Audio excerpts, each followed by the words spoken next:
PAX West. How's everybody doing?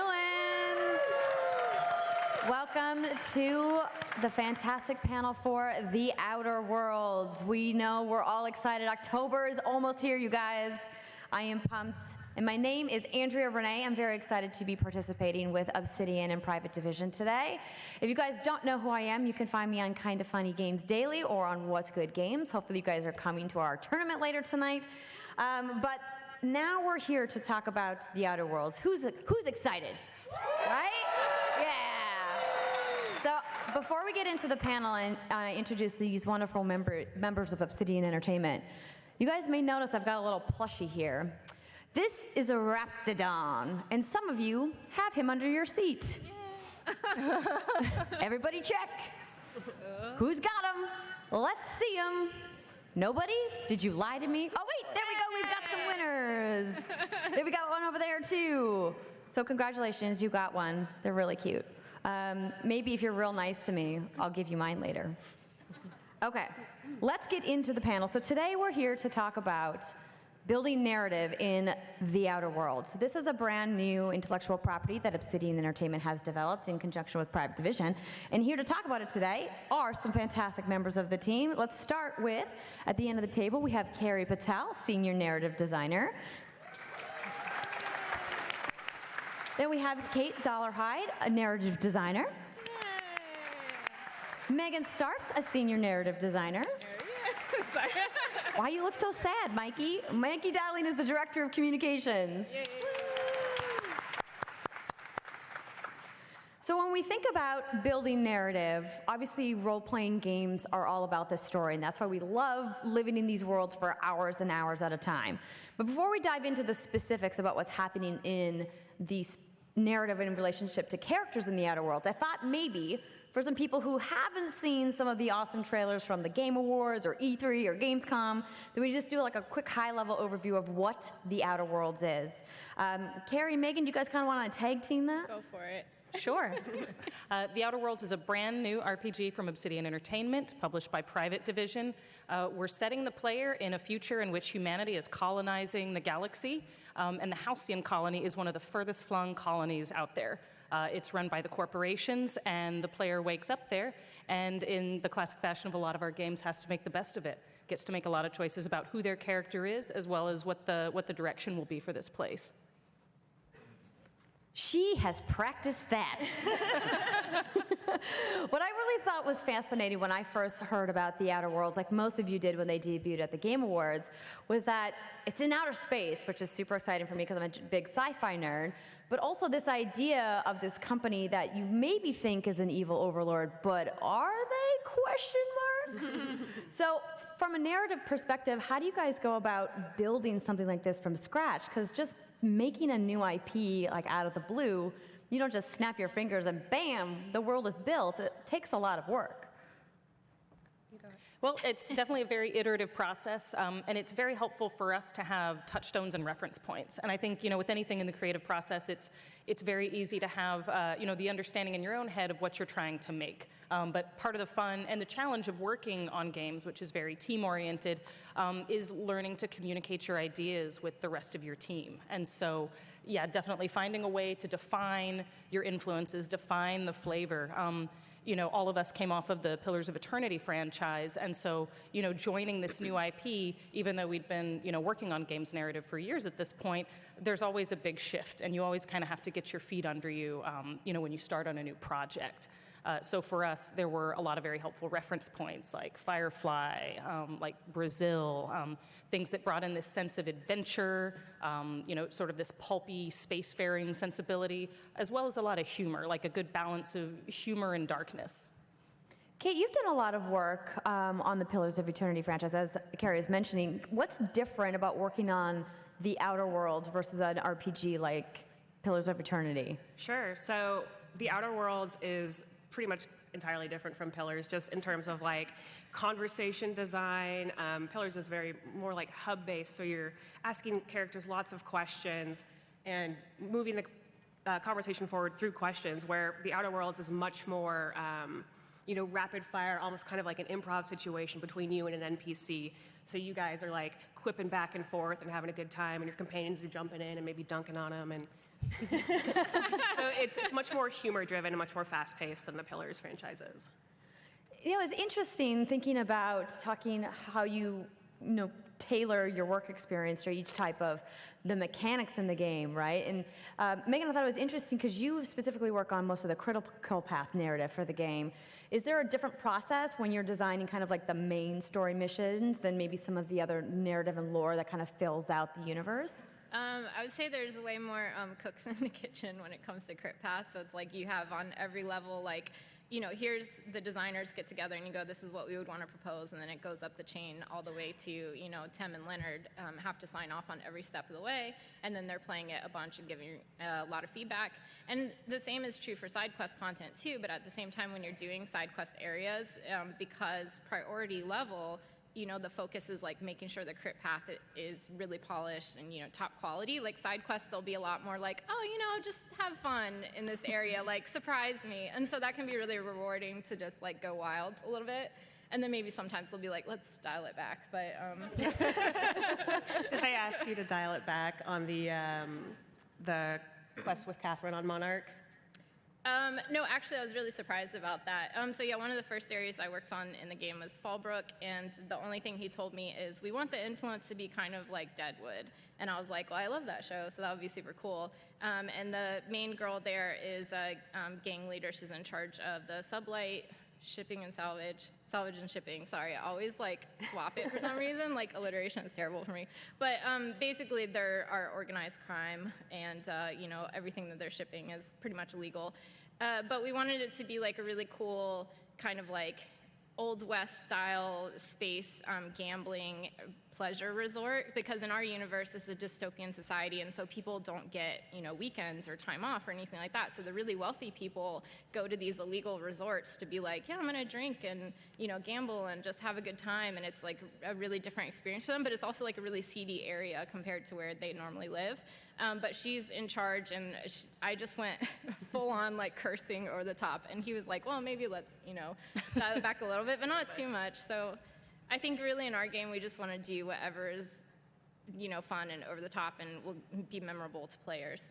Yeah, absolutely. I think we have a lot of leeway in defining our characters for what they need to do to serve a quest or an area, but also just like our personal interests or what we think is fun and entertaining. And there's a wide variety on the writing staff of like different humor styles, different writing styles, so you end up with just a huge variety in the NPCs. It's interesting that a studio that worked on South Park needs to dial it back. But I get at some point you gotta edit yourself a little bit. But I would be interested to hear a little bit more about who these characters are. Like, who are the colonists? What is happening in the Outer Worlds? Obviously, we're going to see more than just one planet. It's not just the Outer Worlds, it's the Outer Worlds. But let's kind of start like at the beginning of the game and like kind of what's happening narratively in the story and what players are going to experience. Sure. So when the player begins the game, they've been revived by Phineas Wells, a rogue scientist, which you've probably seen from some of our trailers.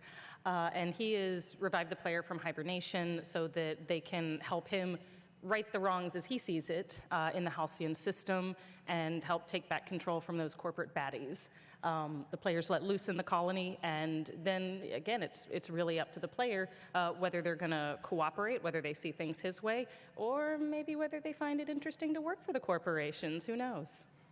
Well, I think that kind of leads into one of the pillars of Obsidian Entertainment as an RPG studio, this idea of building these complex stories, focusing on storytelling, and really making the player have these morally gray choices that they're going to encounter throughout their gameplay experience. And what's fascinating is, you don't get to choose what the player picks. Like, it's all up to them and how they want to play.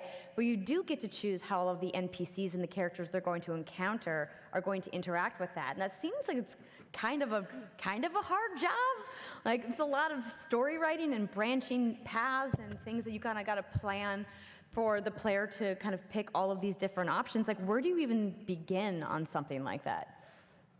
I mean, I think definitely digging into, the complexity of individual characters and obviously the complexity of the situations they're putting the player into creates a rich environment for that. And it's always surprising and interesting to see both devs on the team and then fans react to particular scenarios and say, well, obviously that's the wrong choice. Or like, I did that. I thought everybody did that. And there's actually a lot of variety in how, again, even on our team, we respond to some of these situations and some of these characters.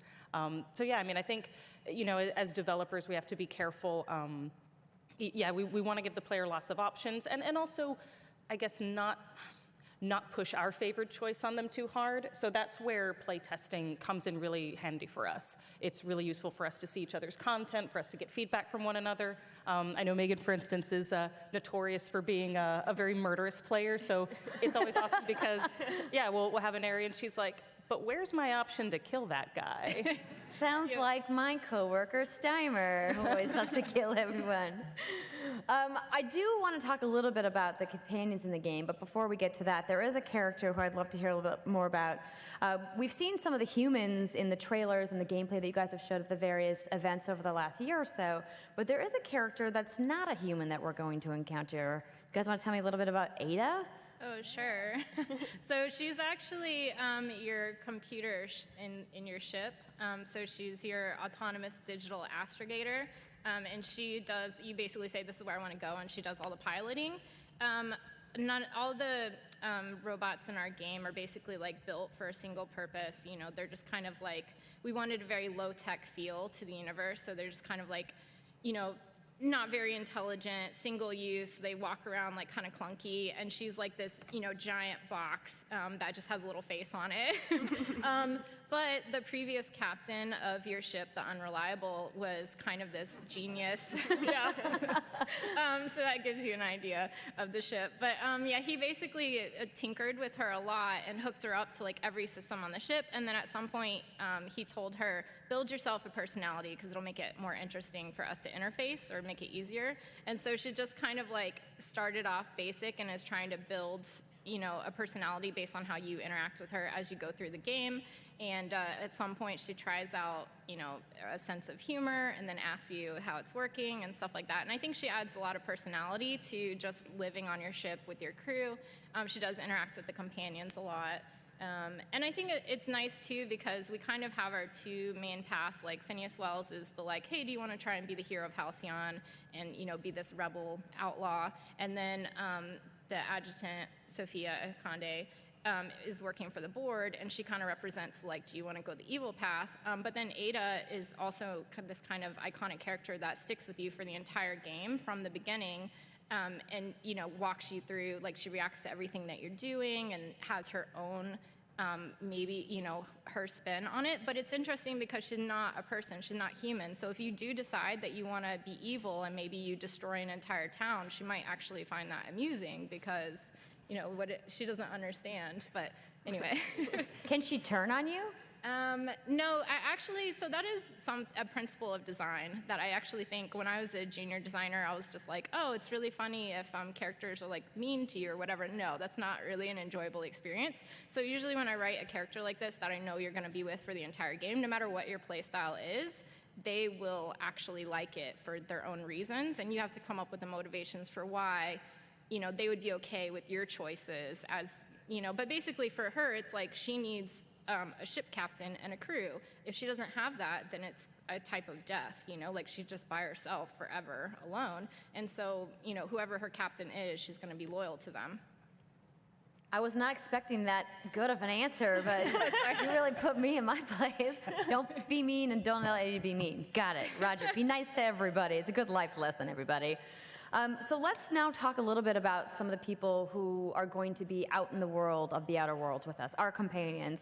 We've gotten to see a couple of them through some of the trailers and things like that, but let's kind of talk about who these companions are at large and how they're going to influence the player through some of the narrative choices that they make and also the player makes. So maybe let's start with what the impact the companions are going to have on the player's path. So I think, did you want to jump in? No, please, you go ahead.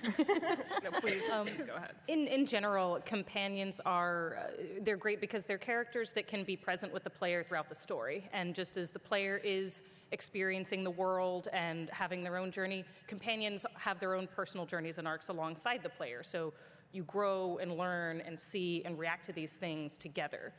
And they can also, since the player's going to be a newcomer to this world, companions can be a wonderful way to give the player a bit more insight through characters who have lived there and been there and have their own perspectives. And I think one thing that's very interesting about all the companions of the Outer Worlds is they're pretty different in terms of their personalities and outlooks, but they're all sort of misfits like the player. Not in the same way as the player necessarily, but they're all people who for some reason or another don't quite fit into the world that they were born in and don't really feel at home in the situations they were put in. And so they're trying to figure out what their place is as well. And so I think they're really great for the player to kind of bounce ideas off of. They'll challenge the player, they'll have fun with the player, they'll joke with the player, and they're just another wonderful mirror through which the player can look at this world and form their own ideas and opinions about it. And I think the companion that Kate wrote, Parvati, is a really interesting example of that. Yeah, Parvati was a lot of fun. She is a super genius engineer that you find early on in the game. She's very anxious and awkward, but has a really good heart. She just wants to do good in the best way she can, but she's still kind of figuring out, what does it mean to do good in this world? So she is sort of the moral heart of our party, I'd say. She's absolutely a misfit, but a little less misfitty than everybody else. So she is there to really react to the choices that the player makes and maybe act as a little bit of a foil for our players who are a little more, chaotic. Neutral. Like Megan? Like Megan. Well, yeah, I actually think the companions are a really good counterpoint to someone like Ada, who doesn't judge you at all, but the companions are very opinionated, whereas Parvati, if you are, not very good to her hometown, she'll go, well, I need to come with you to keep an eye on you. I don't know if I can unleash you on this system. And then Felix is very anti-board, so if you're doing the board path with him along for the ride, he definitely pipes up about that. Yeah, absolutely. And Parvati is really sheltered, so she doesn't have a wider experience of Halcyon. So getting to meet these other companions really broadens her world, and she's totally alien to Felix's anti-board sentiments, for example. So that's a wild new experience for her growing up in a company town. It's a ton of fun to write, and the banter comes super easily because these characters are so different, and they interact in explosive or weird or funny ways easily. Well, speaking of other companions, we have a special guest with us in the audience tonight, and we'd love to bring her up to join the panel. Please welcome the voice of Ellie, one of the companions in the Outer Worlds, Victoria Sanchez.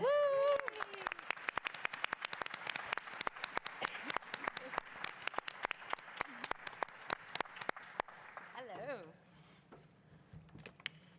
Hey, guys. Hey. So, Victoria, it was interesting hearing about how you joined the project, because originally you kind of came on board to do a little test for this character, and then some time had passed, and they're like, okay, we're ready for the full thing, and then you came back and did all of the lines. I would really love to hear about what your experience with Ellie has been, and maybe tell the audience a little bit more about who Ellie is. Well, it all kind of happened real quick. I remember doing a little bit, like you said, that demo thing, and I thought the character was really, really cool, and after that, they had me come in again, and somehow, I hadn't really figured it out, but I was suddenly Ellie. And then she was just such a fun character to portray. Doing this is a little bit, it's interesting because we don't necessarily see the world before we get into the booth and start creating the character with the awesome writing that comes from these amazing creators. So you really have to use your imagination at first and try to figure out how to pronounce names and places and What the heck is this thing? I've asked 3 times. yeah, this little guy is so cute. I'm gonna bring one to my daughter. So, and then you also, through the dialogue, I I started discovering the character, which was a lot of fun. So, and then, well, I did see what she looked like. I did get a glimpse of what she looked like, but I did not get much more than that. And now seeing the trailers and things coming together, well, have finally come together now, it looks absolutely amazing. And yeah, I'm really, really happy to be here and to be a part of this. And I love Seattle. It's my first time here. Oh, well, welcome. Let's give Victoria welcome to Seattle. Yeah. You have to make your obligatory journey to Pike Place and get some fish and flowers. It's like what you got to do in Seattle, right? That's what I did this morning. See, you've already checked it off. You're winning at life. I would love to hear a little bit more from the narrative team about what it's been like, working with other voice talent, working with Victoria, and kind of getting to flesh these characters out, because these companions are really who you as the player are going to spend the bulk of your time with in the Outer Worlds. So when you have a character like Ellie in the game, is there a balance you have to strike between how much you want Ellie to have influence and how much you want the player to have agency? Yeah, and I mean, I think for these characters to feel well-rounded, there always has to be this sense of a core of who they are, and the player may come with their own hopes and expectations, and hopefully we can provide a fun experience for them, but, on some level, Ellie's going to be Ellie. And, if you want to make her a saint, that may or may not, really be possible, because Ellie's going to be Ellie at the end of the day. Yeah. And it's definitely a challenge, as Victoria alluded to. And in our case, because a lot of our voice talent was in Montreal, we're doing this all remotely. And so we'll get in for a Skype call, and we're just sort of, voices across the distance. And, she just has a whole bunch of lines, and we're trying to give context for, okay, here's the situation she's in.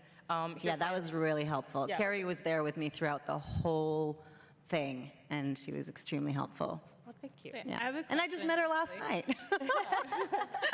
Oh, wait, I have a question. Okay, so normally when we're writing characters, you just kind of imagine it all in your head and you write it, and maybe you hear a voice, and then when we get the casting tapes, a lot of times it's not what you expected at all, but then sometimes that can be really cool, oh, that takes it in a new direction. But with Ellie, because, you wrote the demo and then you cast her, were you able to, when you were writing the rest of her lines, did you hear it in her voice? Or? Yes, and that was actually super helpful, that content was already available when I went in to do the rest of Ellie's writing. I could hear your voice, I heard the personality, and it was a lot easier, I think, to write around that and to have a lot of fun with it. That's so cool. Does that normally happen when you guys do your VO and writing work at Obsidian? No, normally we don't. Just got lucky this time? Yeah.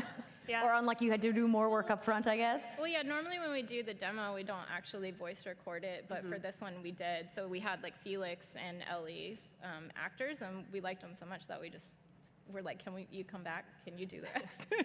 Actually, in fact, during most of development, we have a robot voice that's reading the text to you, the player, and I cannot overstate how much the game changes once we get VO in the game, because suddenly jokes that people were like, I don't know about this one, Yeah.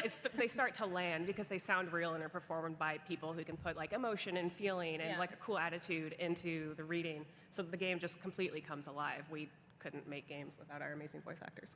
Yeah, how do you go about telling a voiceover actor what a cysty pig is? Does anybody hear about the cysty pig from the E3 demo?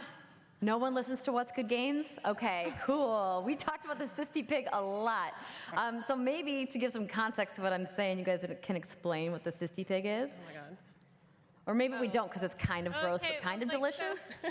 So in our game, we have this idea that science can solve everything and do it better than nature can, but we take it to the extreme, and it's always terrible results. So we have these giant pigs that are scientifically modified to grow tumor sacs all over their bodies, and then the tumors are what are harvested and then ground up or made into different fake meat products and served to people. So it's they're not actually eating the pigs; they're just eating the tumors.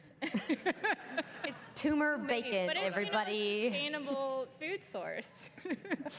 Sure. What was it like for you hearing about I don't this know. stuff? I'm trying to sell this to people. I'm you should try Well, it. I really heard about this last night.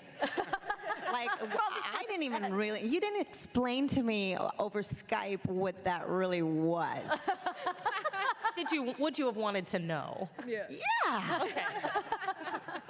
Just Yeah, one of the many it's pretty- horrible food products you will encounter in our world. Well, I think it was actually a really good sign that like people were resonating with the jokes in the game, because when we were doing the recording, at a certain point, the directors started explaining all of the things in the game to the actors who had come into the booth, and I was like, oh, I feel like if the directors like really latched onto the world lore and like thought it was funny, then that's definitely a good sign. Oh yeah, absolutely. Well, I mean, the writing that Obsidian Entertainment does kind of at large really has that undertone of humor almost in all of your projects. Obviously, some more than others.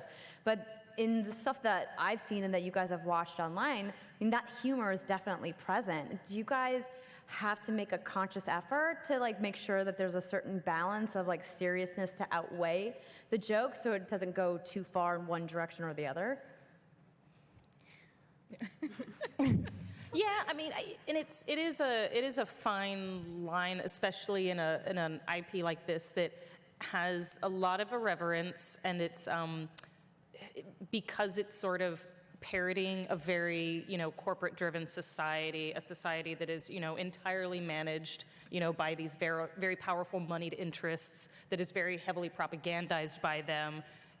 They're our concept artists have done some amazing things in this game, and some of my favorite things are just the art and the posters they put up around. There's an employer's rights sign that you'll see in some of the office buildings. Make sure your breaks aren't too long because you're stealing company time. So I think it's finding these things that are a little bit resonant and then pushing them a little farther. And finding what's a little, ooh, ouch, yikes, but also funny about it, because we want players to have a fun experience in this world, even if it's not one that most of us would choose to live in. And yeah, that does mean, finding jokes, finding humor, and I think a lot of what works very well is a lot of the character-based humor. You meet some very quirky personalities, and that can be a wonderful way to, inject a little more levity into a situation.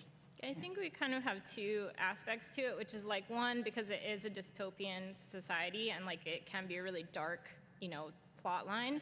We didn't want the game to feel depressing. We still wanted it to be fun and entertaining. So that's why you're like trying to inject, this kind of absurd level of humor. But at the same time, you don't want your serious moments or, stuff that has weight to it to be really silly. So you kind of decide, the crit path is going to have a different type of humor for the most part than, like side quest, you could be really silly and, then it adds in that variety too. Victoria, did you come across some fun jokes in your lines reading for Ellie, or is she a super serious character? Listen, there's something really challenging about what I had to do. At one point, I think I had to say about 1,000 jokes back to back. So it's really it's a real challenge to keep that going, one line after the next, and the energy level and all that stuff. But the way that I could do it is really try to embody this character as much as possible in every time that and like really picture the moment and everything, and picture how Ellie would say this, how she feels about it, her intentions, but it takes a lot of focus and a lot of energy, and it also helped that I'm a lot like her. There's a lot of similarities there when I was reading it that just made things a little easier than having to create this completely different character throughout the whole thing. So, Well, I'm definitely excited to see more of her, but don't think I forgot about Mikey over here. He's been sitting here all quiet by himself. I pressed spacebar once. But before you press that spacebar, we do have a cool new piece of trailer. That's not quite how that works. A cool new trailer to show you guys that's never before seen. Who's excited for new trailer? Before we do that, though, Mikey, maybe before you hit that space bar, oh, he's so ready, you guys. Do you want to maybe tell the folks watching what we're about to see? Yes, the Halcyon board wants to welcome you all to the Outer Worlds. And to do that, they've made a trailer, our asset, our commercial, to bring you there. So we would like to invite you to Halcyon with this wonderful piece of maybe, possibly, probably propaganda. Don't fail us, Windows Media Player. It's totally going to work on the first try. Once we hit play. There we go. Blood and gore. Do you dream of working on the frontier of space? Are you searching for exciting off-world opportunities? Can you pass a basic aptitude test? Then come to Halcyon, where prosperity awaits you in the stars. Owned and operated by Earth's most distinguished corporations, Halcyon's colonists are guaranteed full employment. Enjoy a productive life in one of our many employment communities across Terra 2. You'll have access to every modern amenity, from gourmet dining to guaranteed housing and company-approved social clubs. You never know what you'll find on Terra 2. Hungry for adventure? Apply for a post on Monarch instead. Gently terraformed and pristine, Monarch is an alien world just waiting to be tamed. Enjoy the outdoors, hunt local wildlife, and bring civilization to wild places. Some restrictions apply. Monarch is currently undergoing renovation. See your local board representative for details. Yes, a colony has a place for everyone. Are you a brilliant scientist? Or do you prefer working with your hands? Have you been rejected from every other colonist program? What the fuck? Not to worry. Halcyon accepts the lowest aptitude scores of any Earth Directorate colony. Improve yourself through our career development program. Sharpen your reflexes. Strengthen your muscles. Practice your social skills. Thank you for considering me for your ship crew and/or outlaw gang. Injured on the job? Don't worry. Our board-certified insurance program covers a wide range of conditions, like robophobia, permanent concussions, and fear of heights.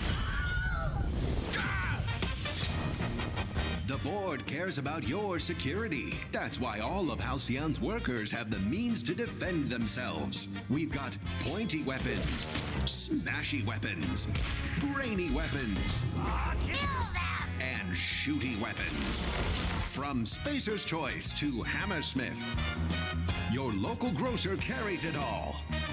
Ammo sold separately. Come join our corporate family. You won't find a warmer, Let me apologize in advance. I'm about to ruin your day. friendlier, or harder working community of employees anywhere in the universe. So don't wait. Sign those indenturement contracts and get on board the next ship bound for the outer worlds. The Halcyon Colony, a better home for better people.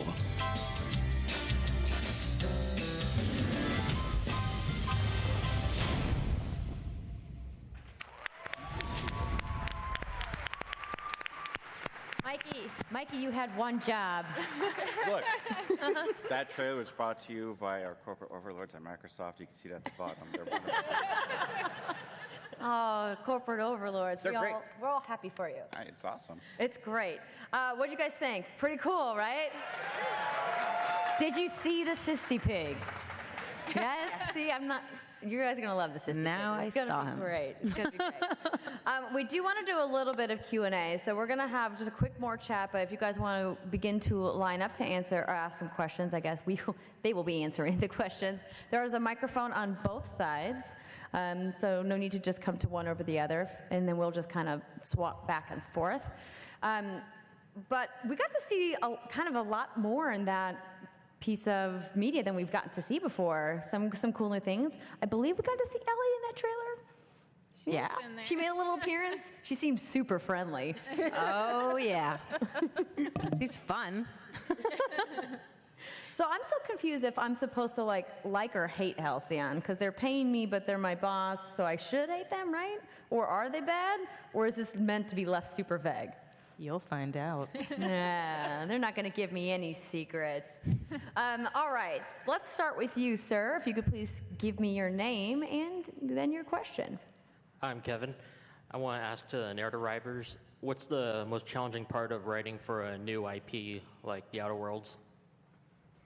I think just getting the feel. Like there are a lot of intangibles that you just have to kind of warm up to and be comfortable with, so that when you're writing a character, writing a storyline, writing a joke, you don't have to keep asking yourself, is this appropriate to the world? Because only once you're really comfortable with that can you invest fully in what you're doing. So I think it's just getting all those intangibles clear. Right, yeah, sometimes it can be hard to hook into certain story beats because we don't have this huge backlog of lore. Like one of the things that made writing on Deadfire, the Pillars of Eternity sequel, really easy was that we had so much lore and story in the game already, so I could just go through old lore books and just sort of cherry pick cool details to build side quests around. So we don't really have that in the Outer Worlds yet. So it can be a little challenging to find those narrative hooks to build a quest out of. Over here. Thank you for your question, sir. I'm Hunter. So I really like how you guys handled the... Could you get a little closer to the mic? Thank you. How's that? Perfect. Hi, I'm Hunter. I really like how you guys handled the Yes Man plot line in New Vegas, and how there's generally an independent line where you can just kind of tell all the factions to go screw themselves. Is that an option for this? Well, yes and no, I think. In the end, you're going to have to make a decision, but we do always try to account for, the double cross. And then when designers are like, what about the triple cross? We're like, please. And then all the narrative designers cry. But yeah, we always try to give you as triple crosses. many options as possible, yeah. Thank you for your question. Yes, my name is Lowell. So kind of following up on what he was saying, I know the name Obsidian carries a lot of weight with it, including a game that has been out for coming up on 9 years in October, that many people online still debate is one of the greatest games to ever come out. So it's a game that there's a very dedicated community, and even though it's been out for 9 years, people still pull it off the shelves, play it again, and just go on for hours and hours about all Yeah, the dude, we all details. love Fallout New Yeah. Vegas.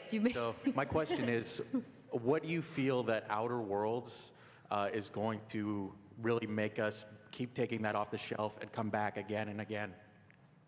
Absolutely. I mean, providing. I think part of what people love about Fallout New Vegas, and rightfully so, is just the vast freedom that the player has to carve their own path for the world and to decide what the story of the courier is going to be. And that's still something that's very important for us in how we build stories and how we build content. So both narratively and mechanically, you're deciding, who your character is, how they interact with the world. Are you diplomatic? Are you very stealthy? Are you very violent? And I think there are a lot of outcomes that'll be pretty surprising for players when they replay and see what the other side of that content is. Thank you. Thank you. Over here. Hi, Jason from St. Louis. In about 8 weeks, when I hit install on Game Pass, I kind of feel like a freeloader, given all the work that you've obviously put into this game.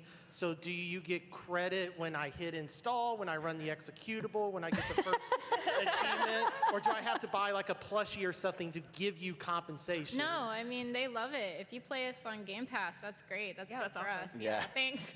Go for it, Yeah, being an Xbox game studio now, especially, that definitely looks good for us. So you should play it on Game Pass. It's awesome. Everybody playing on Game Pass. All right, Don't feel bad is what they're saying. Yeah. We appreciate you all the same. Thank you so much. Yeah. Hi, my name is Blaze. I'm super excited to see so many women on this panel. Yay! And I'm so stoked about the game. I do have a silly question, however, I really would love one of those plushies. How do I get one? How do we get one? Well, since if you ask a really, really good question, we'll get you one. Although you pointed out the thing that I really wanted to do with this panel is to get as much of representation as we possibly could. I tried everything I could to be off to the side. I had to sit here. He really didn't want to be on stage at all, but we're like, someone has to push the button, Mikey. It's good. If something goes wrong, we want it to be you, So okay? for me, you can get my Raptidon. Yay! That's totally fine. Yeah, Come on up and get it. Come on up. and for the others, go sit in front of you. Thank you so much. Over here? Hi there, my name is Colin. I just wanted to clarify, when you talk about the ship's computer, you said it was, the mad scientist gave the computer personality, right? But Her previous captain. Okay, previous captain. Did he, or does the computer have any bias against the company since he was originally?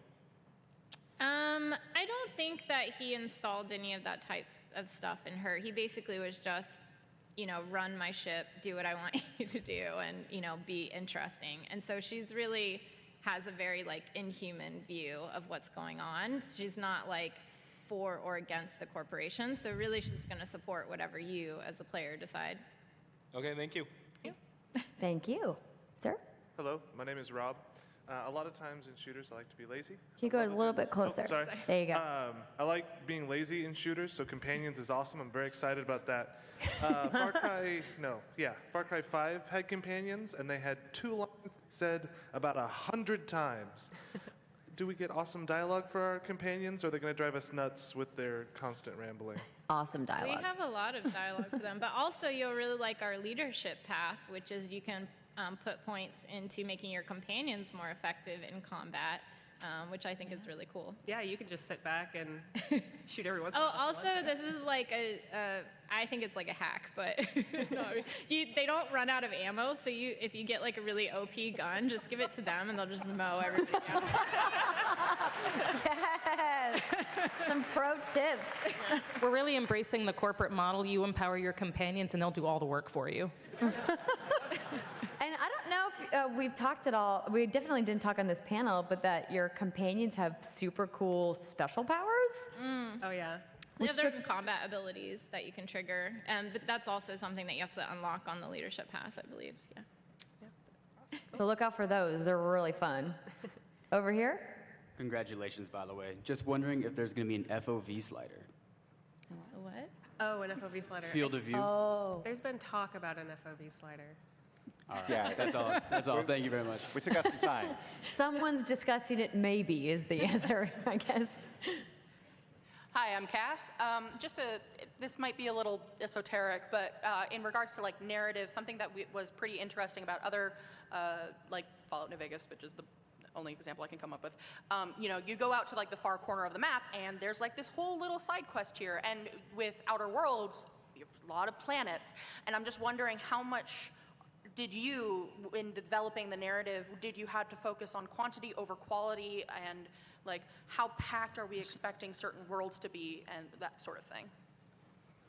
I mean, it's a difficult thing to quantify for sure.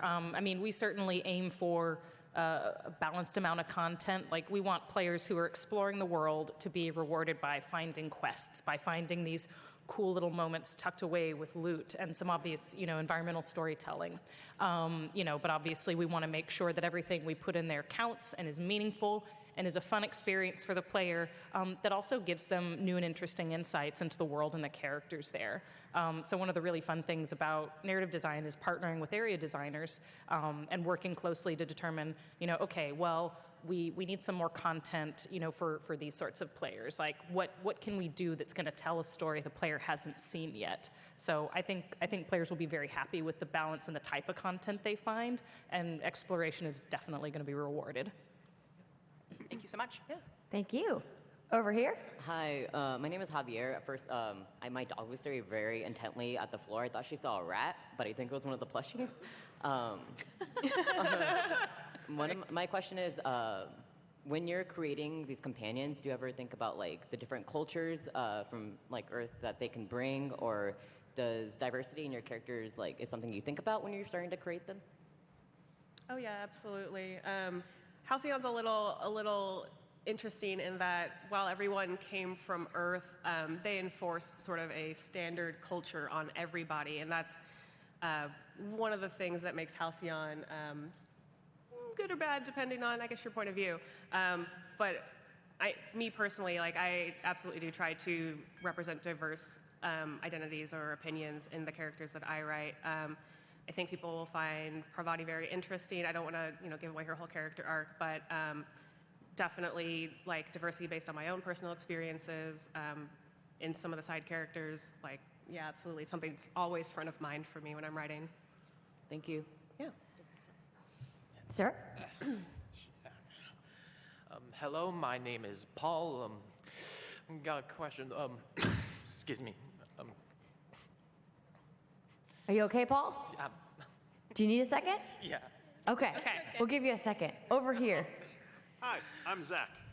Let's talk companions a bit more, if you don't mind. So, we saw a lot of the player themselves walking through the Outer Worlds in that last trailer.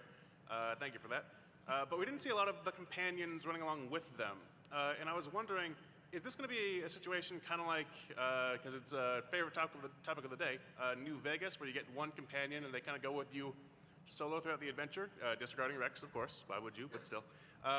Or are we going to have our own little band of mercenaries running around, stalking the streets, that kind of thing? How many people will we have by our side if it's more than one? And if not, will we be able to interact with the companions out of terra firma?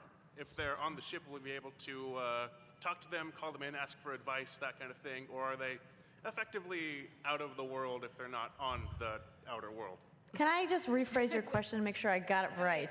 Because it was a lot of words. Fair enough. Well, hold on. What, I think what you're asking is, do you have more than one companion? Or if you don't, can you give directives to narrative or NPC creatures and characters in the world? Yes, effectively. Okay. Yeah, Wow. so it's optional if you want to recruit the companions. We have multiple that you can find and recruit in the world, and then they'll hang out on your ship as your crew. If you choose that, you can take 2 of them with you at a time when you go out into the world, and then both out in the world and on the ship, they have like full conversations, opinions about the world. They interact with each other. So yeah. And there's a fair bit of gameplay footage from Monarch that some of our different press outlets have shown. So if you want to see what it looks like to adventure with a couple of companions, Parvati and Nyoka are wandering around with the player on Monarch, and you can see them bantering with each other, reacting to things they see in the world, and jumping into conversations with other NPCs. You can see that at youtube.com/whatsgoodgames. Yeah. Shameless plug. That was great. Okay, so. Are you ready, Paul?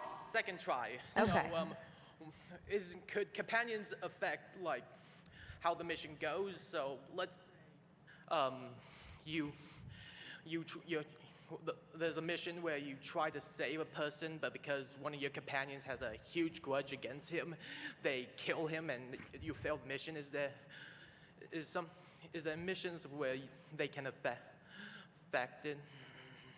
So we do definitely want our companions are very interactive with the world. You know, they've grown up in some of these places. They have personal and professional relationships. We don't ever want companions to be a burden to the player. So they're not going to sabotage you or sabotage what you're trying to do. But in a lot of cases, they may have skills or relationships or insight that can help you out on certain missions and with certain characters. And that'll definitely come up throughout the game. Thank you. And because we did 2 in a row on that side, I'm going to just do this and then we'll get back. Thank you. Thanks. My name's Caitlin. I haven't been this excited about a game in a long time, so thank you. And I was wondering, earlier you talked about how the companions will never, actually I think you referred to the computer on the ship, that they won't betray. And I was wondering how, if that's true for the other companions in the game, how you sort of strike that balance between them having their own very strong motivations while also honoring the fact that you don't want them to be a burden on the player. That's a good question. It can be tough. I think some of the companions do have like points of no return, where if you do a certain specific action that they have told you like absolutely do not do this, they might have a strong negative reaction to that. But I think generally it's really a question of just like mining their character and their personality to get that authentic reaction in a way that doesn't penalize the player. Yeah. And I think Ellie was a fun example of this because she's very acerbic. She has a fairly jaded and cynical view of the society and the world around her. But I never wanted that to be weaponized against the player. Like, I wanted that to be a joke that she lets the player in on. And so sometimes I think how you frame a character or situation like that, whether whether you create it as an opportunity for the player to, role play, to buy in, to agree with someone, or maybe to challenge them, can feel very interesting. Whereas, a character or situation who just sort of, shuts the player out and imposes something on them, or, is constantly turning the things that make them interesting against the player, that can create a much different scenario that isn't maybe as quite as fun. Right. Did that qualify me for a plushie? I think, yeah. Come get my plushie. I mean, you did say that was a really good question. Yes. It's a great question. Thank you. Over here. I'm Sean. Speaking of friction, just as a quick curiosity about play style and how it involves, something I always have a problem with sometimes is like when RPGs will say, if you do this certain thing, like you kill someone using these abilities, we're going to punish you morally for doing that. Like, hey, we're going to restrict your options for play in that way. Is that a problem that we're going to have to come across? Like if I go, oh, I have like some magic or like, ability that I can blow some dude away, am I going to be punished for doing that if I'm a morally, like I'm usually a, what's the word I'm looking for? A Paragon type character. Like I usually play Paragon, right? I would say no, because it drives me crazy. Like when I play games and they're like, you can do this thing. And then I'm like, yeah. Like in Wolf Among Us, which I absolutely love, there's a scene where you're like interrogating a bad guy. And if you don't find out the answer, someone's going to die. And it was like, do you want to like punch him in the face? And I was like, yeah. And then it was like everybody in the town hated me. And I was like, okay, this sucks. Right? So no, I think you want to give a sense of the world. There are consequences to things and the world reacts to that, but it still has to be a fun experience. What's the point of offering it if it's like unenjoyable? Yeah. Thank you. I'm very passionate about that, apparently. Me too. That's why it was really great to hear that answer. All right. So your corporate promotional video was promising pointy weapons and smashy weapons and shooty weapons. I was hoping to ask each of you which your favorite weapon class is. Ooh, I love a stealthy playthrough, so I like to actually use my stealth as a weapon. No, maximum spec into stealth, lockpicking, hacking, and then just carry like a light pistol and no armor and just ghost through the game. Yeah. Also, stealth with a stabby weapon is very good because then you can sneak awesome. up right behind them. Yeah. I like the science weapons, especially the mandibular rearranger. It's a stick, and when you hit people, their face like changes completely. But yeah, and also we were doing a playthrough, like what I was talking about, where you can give the companions awesome weapons. It's like we gave Parvati the basically like plasma flamethrower, and then we gave Felix the acid one, so you have like red and green beams, and then we were using the shrink ray with the blue beam in the middle, and I was like, Ghostbusters, like just roll through the area. So, yeah. You play very differently than that. I use big hammers, and I jump, and then swing it, and then go into TTD, so I slow down time and bash that's someone's head. awesome. Yeah. So I feel like I'm Thor all the time. Yeah. It's Yeah. awesome. Not a I have bad to way say, to like, play. yeah, TTD with a melee weapon is incredibly satisfying. Yeah, it It's really so is. fun. Thank you. And I think this will be our final question. I'm sorry, you guys. Since this is the final one, can I? Make it good. No pressure. Question one. You mentioned you mentioned that Firefly was an influence of yours, and obviously you're going to draw some stuff from Fallout. Are there any subtle Easter eggs we can be on the hunt for? Apparently, there's a Dune Easter egg on the player ship, and that's all I'll say. There is. Okay. Thank you. And second, I noticed that you guys have a Deadfire booth. Are you guys going to be around for the rest of the convention, or do you guys? Yeah. Yeah. Around for the rest of wandering today. around. Yeah. Okay. If you want to talk Deadfire, grab us after. Yeah. Yeah. Well, Outer Worlds too. I was looking for it here. I was hoping to play some, but that's fine. Thanks. Yeah, cool. Yeah. Hey, you're welcome. Well, thank you so much to everybody for coming out to the Outer Worlds panel. Don't forget the game is out on October 25th. We're super excited about it, to lose ourselves in the world and hopefully not get eat up by Halcyon. Enjoy the rest of your PAX, everybody.